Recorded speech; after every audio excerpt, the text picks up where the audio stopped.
जानते हैं नए कानून के बारे में जो 125 गुजारा भत्ता यानी कि मेंटेनेंस को लेकर आया है, लेकिन समस्या पतियों के लिए बढ़ गई है, ये जरूरी है। तो किस तरह से पतियों के लिए समस्या बढ़ गई है, क्या बदलाव आया है, चलिए जानते हैं। इससे पहले आपसे एक रिक्वेस्ट है कि चैनल को सब्सक्राइब जरूर कीजिए, वीडियो को जरूर शेयर कीजिए। एडवोकेट पिंकी राजगुरु आपके लिए नए नए कानून लेके आती हूँ, नए नए जजमेंट लेके आते हैं हम, बहुत ही मेहनत लगती है, तो प्लीज कॉपरेट कीजिए। जी हाँ,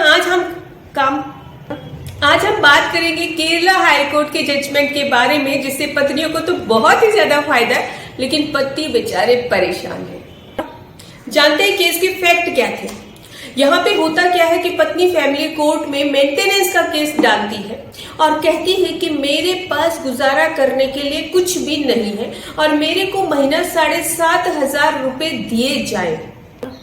अब यहाँ पर पति का कहना था कि हम दोनों ने पहले ही समझौते के तहत तलाक ले लिया है। यहाँ पे एक बात क्लियर कर देती है, दोनों ही पार्टी मुस्लिम थी और इसको पहले ही 5 तोले सोना और 25,000 रुपए हम दे चुके हैं।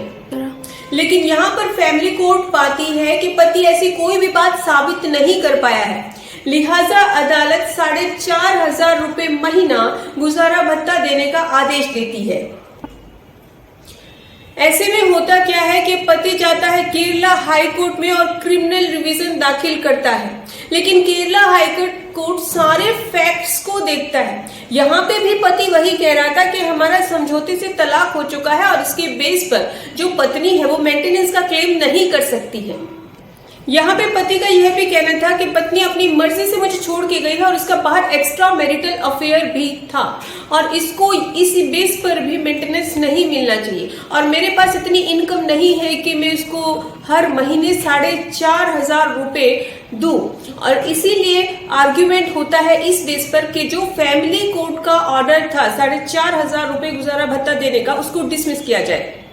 अब यहाँ पे केरला हाईकोर्ट का कहना होता है कि अगर पति पत्नी के बीच इस तरह का समझौता हुआ है कि वो अपना मेंटेनेंस छोड़ने के लिए राजी है, तो यह पब्लिक पॉलिसी के खिलाफ है।